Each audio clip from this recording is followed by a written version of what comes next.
አንጋፋው ሙዚቀኛ እቤት ውስጥ ህይወቱ አልፎ እንደተገኘ ተሰምቷል። ስልክ እሱ ሲፈልግ ይደውላል እንጂ ሲደውሉለትም አያነሳም። ከጎረቤቶቹ ነው የተደወለልኝ እና ቤት ውስጥ ሞቶ ተገኘ፣ በሩ ተሰብሮ ፖሊስ አስከሬኑን ወደ ሆስፒታል ወስዶታል የሚል ኢንፎርሜሽን ነው የሰማሁት። ከእንደዚህ አንጋፋ ሰው ይህን የመሰለ ሞት አይጠበቅም። ባኞ ውስጥ ወድቆ ተገኘ ነው የተባለው። ልብሱን ንጹህ የሆነ ልብስ ለብሶ ፀሐይ እንኳን እንዳይመታው ዣንጥላ ይዞ የሚወጣ ሰው ነው። ለራሱ በጣም ብዙ እንክብካቤ የሚጠይቅ ሰው ነው እና አሁን ራሱን አጠፋ የሚለው ነገር በጣም አሳማኝ አይሆንም። ወዲያ ቤተሰቦችን ለመፈለግ እንግዲህ የቅርብ ወዳጁን ስለነበርኩ ለእኔ ነው የተነገረኝ። እኔም አላቃቸውም።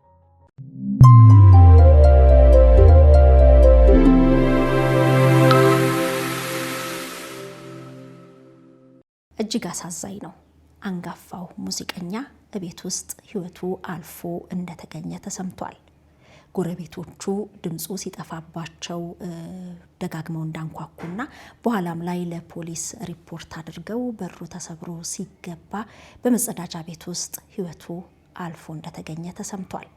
ይህ ሙዚቀኛ በተለይ በሮሃ ባንድ ውስጥ ከ1970 እስከ 1986 ዓመተ ምህረት ደማቅ አሻራቸውን ካሳረፉና በኢትዮጵያ የሙዚቃ ኢንዱስትሪ ውስጥ በሙሉ ባንድ በተሰራባቸው ዘመኖች አሁን ላይ ተወዳጅና አንጋፋ ከሆኑ ድምፃውያን ጀርባ የነበረ ሳክስፎኒስት ነው።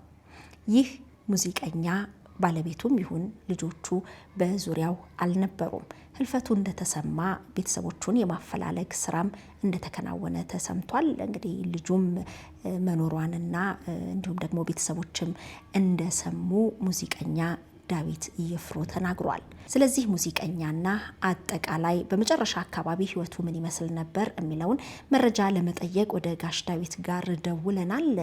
ሳክሲፎኒስት ስምዖን ሊባኖስ ወይም ደግሞ ዮናስ ደገፉ ከዚህ ቀደም በኪራይ ቤቶች አስተዳደር በሚኖርበት ሰዓት ኪራይ መክፈል አቅቶት ከዛ እንደወጣና ጎዳናም ወደቀ የሚባል ነገር ነበር። ያለበትን ችግር በተመለከተ እንግዲህ ሰይፉ ፋንታሁን በሰይፉ በኢቢኤስ ፕሮግራም ላይ ሙዚቃውን እንዲያቀርብ እድልም ሰጥቶት እንደነበርና ብዙ ባለሙያዎች ድጋፍ ሊያደርጉለት ሲረባረቡ እንደነበርም ሰምተናል። ከጋሽ ዳዊት ጋር ስለዚህ አንጋፋ ሙዚቀኛ በስልክ መጠነኛ ቆይታ አድርገናል። ለቤተሰቦቹ ለወዳጆቹና ለሙያ አጋሮቹ መጽናናትን እንመኛለን።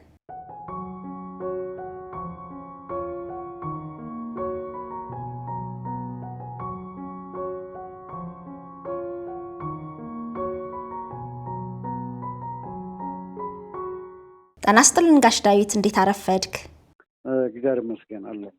እንግዲህ ፈጣሪ ያጽናችሁ። የሙያ ባልደረባችሁን ረጅም ዓመታት አብራችሁ የሰራችሁትን በድንገት ቤት ውስጥ ህይወቱ አልፎ መገኘቱ ተሰምቷል። እንግዲህ አንተም ነህ መረጃውን ያረጋገጥከውና በመጀመሪያ ፈጣሪ ያጽናችሁ ላለሁ። አሜን አሜን። አዎ የሮሃ ባንድ እንግዲህ በተለይ ከ1970ዎቹ እስከ 1980ዎቹ አጋማሽ ድረስ የወጡ ደማቅ የሚባሉ የሀገራችን ሙዚቀኞችና በሙዚቃ ታሪክ ውስጥ ጉልህ ስፍራ ነው ያላችሁ። በእውነት ላበርክቷችሁ ከልብ ነው የምናመሰግነው። በድንገት ደግሞ እንደዚህ ህይወቱ ያለፈው ሙዚቀኛንም በተመለከተ እስቲ ጥቂት ንገረን። እየወጡ ያሉ መረጃዎች የተለያዩ ናቸውና ትክክለኛ መረጃውን ካንተ ብንሰማ ብዬ ነው። እሺ አመሰግናለሁ። እንግዲህ ስምዖን ሊባኖስ ይባላል። የቀድሞ ስሙ ዮናስ ደገፌ ነው። ከሱ ጋር የምንታወቀው ከቀዳማዊ ኃይለ ሥላሴ ቲያትር ሙዚቃ ትምህርት አብረን የጀመርነው። ከዛ በኋላ ቬነስ ባንድ ውስጥ ገብቶ ሰርቷል። ከቬነስ ባንድ በኋላ ሮሃ ባንድ ሲቋቋም አንድ የትንፋሽ መሳሪያ ክፍት ቦታ ስለነበረ እዛ ገብቶ ለ13-14 ዓመት ያህል ከሮሃ ባንድ ጋር ሰርቷል። ሮሃ ባንድ በሚሰራበት ጊዜ በትንፋሽ መሳሪያ 2 ሳክስፎኖች ነበር የምንጠቀመው እና በዛን ዘመን እንግዲህ የወጡ ካሴቶች አንጋፋ እና ጀማሪ ከሚባሉ ድምፃውያን ጋር በሙሉ ሰርቶ አመርቂ የሆነ ስራ ሰርቷል። ከዛ በኋላ ሮሃ ባንድ በ1986 ዓመተ ምህረት ሲፈርስ ብዙዎቻችን የራሳችንን መስመር ያዝን። እሱ ግን ወደ ሂልተን ሆቴል ሄዶ የምሽት የዲነር ወይንም የራት ሙዚቃ ላይ ሲጫወት በሳክስፎን ከአንድ ኪቦርድ ጋር እየታጀበ ቢያንስ 16 ዓመት ያህል ሂልተን ሆቴል ሰርቷል። ከዛ በኋላ እንግዲህ ከሂልተን ከወጣ በኋላ እንግዲህ ሙዚቀኛ ሲባል እንግዲህ እድሜ ልኩን ሰርቶ ነው የሚበላው። ስራ ከሌለው የጡረታም የለውም ደሞዝም የለውም። በዛ የተነሳ ትንሽ ችግር ውስጥ ወድቆ ነበር። በተለይ ደግሞ ይኖርበት የነበረው ቤት ለተወሰነ ወራት ያህል የቤት ኪራይ ባለመክፈሉ ኪራይ ቤቶች ቤቱን በፍርድ ቤት አስለቀቀው። የዛን ጊዜ በጣም ችግር ገጥሞት ነበር። ብዙ ሰዎችም የሰሙት ይመስለኛል። ብዙ ሰዎችም እርዳታ አድርገውለት በተለይ አይቤክስ ሆቴል ውስጥ እንዲኖር ተደርጎ ብዙ ሰዎች እርዳታ አድርገውለት ነበር። ከዛም ባሻገር አሜሪካን ሀገር የሚኖሩ ጓደኞቻችን በሙሉ እያዋጡ ህይወቱን እንግዲህ እንዲቀጥል ብዙ ድጎማ አድርገውለታል። አሁን በመጨረሻ እንግዲህ ከኮቪድ ከመጣበት ጊዜ ጀምሮ ስራ አጥቶ ብቻውን ይኖር ነበር። የሚኖርበትም አካባቢ ወደ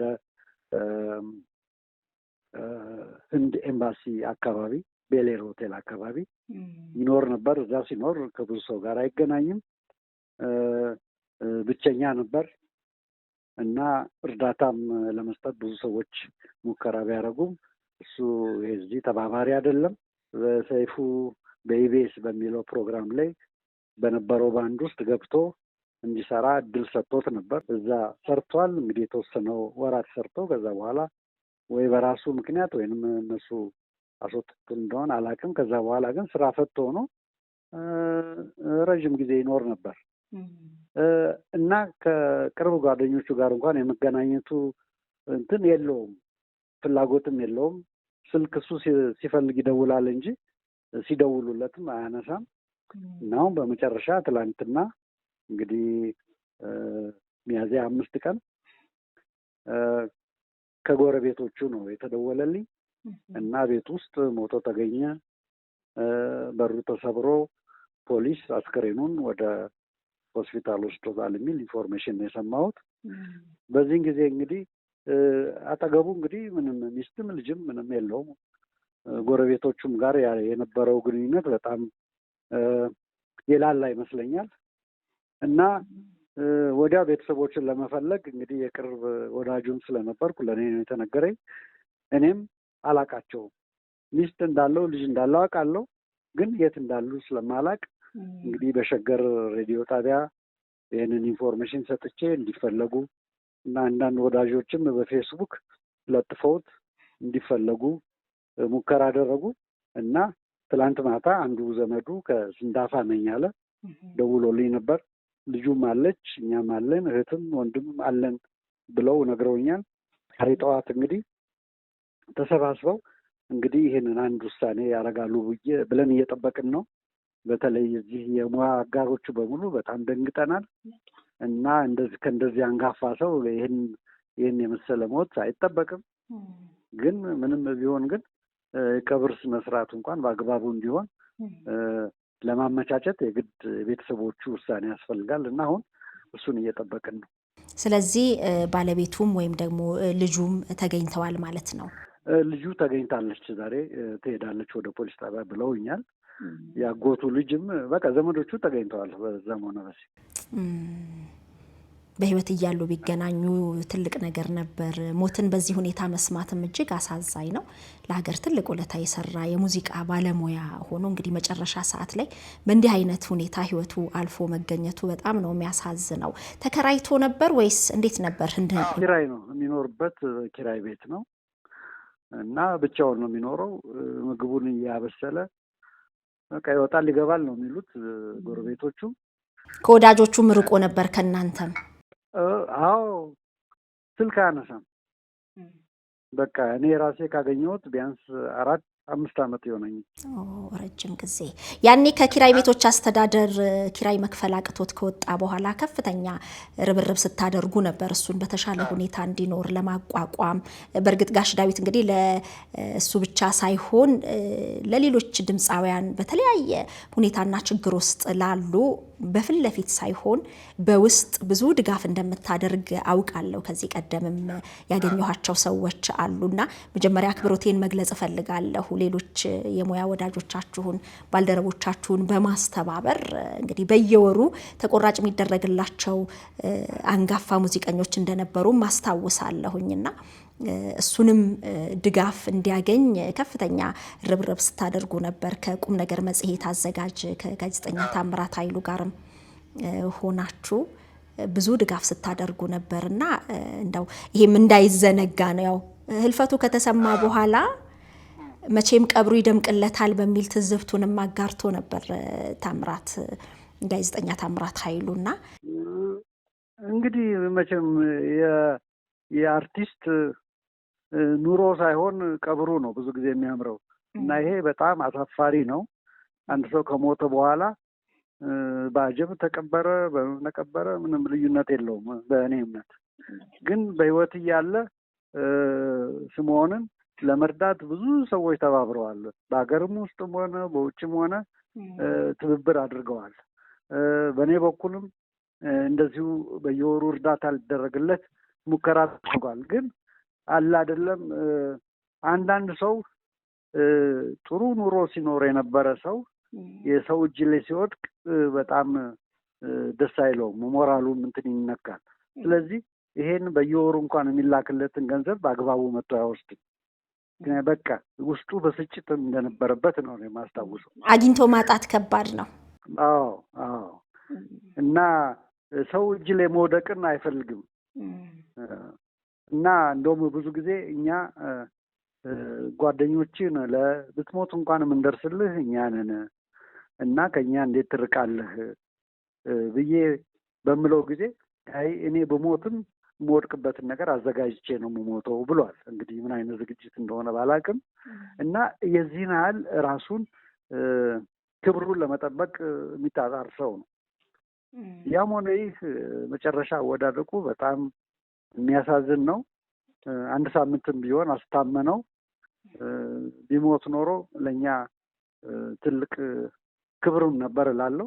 ግን እንደዚህ ሆኖ ቤት ውስጥ ተደፍቶ ወድቆ ፖሊስ በር ሰብሮ እስኪያገኘው ድረስ መሆኑ የእሱ ብቻ ሳይሆን የቤተሰቦቹ ብቻ ሳይሆን በዚህ በሙያ ውስጥ ያለን ሰዎች በሙሉ በጣም ህፍረትና ሀዘን ነው የሚሰማ። በጣም በጣም በጣም በጣም እውነት ነው። ጎረቤቶቹ እንግዲህ ድምፁ ሲጠፋባቸው ነው ያመለከቱት። እንዴት ነው? አዎ እንግዲህ ቅዳሜ ዕለት ነው የገባው ነው የሚሉት። ቅዳሜ ዕለት ገብቶ አልወጣም ከቤት። እንግዲህ ሲገባ ሲወጣ እንግዲህ አንድ ሰው 24 ሰዓት ሙሉ ሳይበላ ሳይጠጣ መቼም ሳይጸዳዳም እንትን አይልም እና ሲጠፋባቸው እንግዲህ አንኳኩተዋል ይመስለኛል። እና ድምፅ ሲያጡ በቃ ከእንትንም ከወንጀልም ነፃ ለመሆን ለፖሊስ አመልክተዋል። ፖሊስ በሩን ሰብሮ ሲገባ ባኞ ውስጥ ወድቆ ተገኘ ነው የተባለው። እና አሁን ደግሞ የአስከሬን ውጤቱ ምርመራ ውጤት ደግሞ እንግዲህ ነገ ተነገ ወዲያ እናየዋለን። እንግዲህ ራሱን ለመግደል መቼም ይህን ያህል እርምጃ ይወስዳል ብዬ አልገምትም። ምክንያቱም እንደዚህ በደህንነቱም ቢሆን ከቤት ሲወጣ ራሱን ፂሙን ተላይቶ ልብሱን ንጹህ የሆነ ልብስ ለብሶ ፀሐይ እንኳን እንዳይመታው ዣንጥላ ይዞ የሚወጣ ሰው ነው። ለራሱ በጣም ብዙ እንክብካቤ የሚጠይቅ ሰው ነው እና አሁን ራሱን አጠፋ የሚለው ነገር በጣም አሳማኝ አይሆንም። ግን ያጋጠመውን ነገር እንግዲህ ያው ከዶክተሮች እንግዲህ ነገ ተነገ ወዲያ እንሰማለን። ከፖሊስ የሚሰማ ይሆናል። እውነት ነው። የቀብር ሁኔታውን በተመለከተ አሁን ከቤተሰብ ነው የሚጠበቀው? እንዴት ነው? አዎ አሁን ዛሬ እንግዲህ ቤተሰቦቹ መጥተዋል ብለውኛል። እነሱ መጥተው አስከሬኑን ሄደው ካዩ በኋላ ከፖሊስ ጣቢያ የሚሆነውን ነገር ከጨረሱ በኋላ ተነጋግረን እንግዲህ ቀብሩን በጋራ እናደርጋለን የሚል ተስፋ አለኝ። መልካም ነው። በጣም ነው ማመሰግነው። እንደው ግን ዝናም ያልፋል፣ ነገሮች ተለዋዋጭ ይሆናሉ።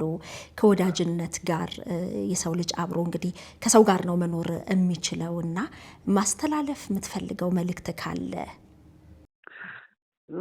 በተለይ እንግዲህ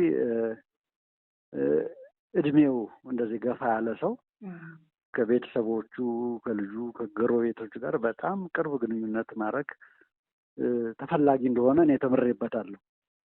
በወጣትነት ጊዜ ማንንም አንፈልግም፣ ማንም ረዳትም አይፈለግም።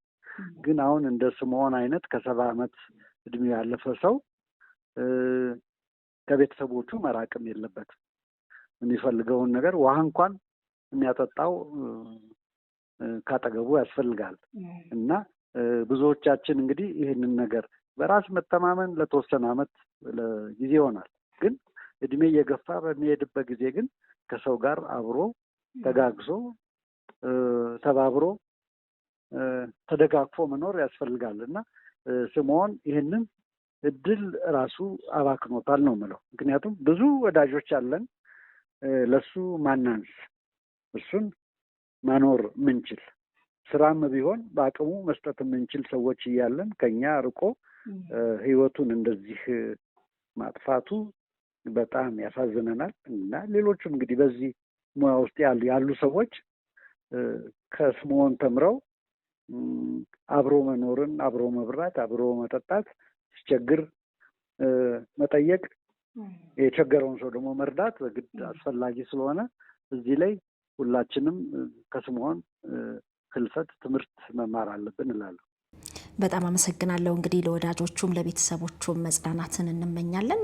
ጋሽ ዳዊት እግዚአብሔር ያክብርልኝ፣ በእድሜ በጤና ያቆይልን። አሜን አሜን አሜን። ሸገር ኢንፎ አዳዲስ ወቅታዊና ተአማኒ የሆኑ መረጃዎችን ያገኙበታል።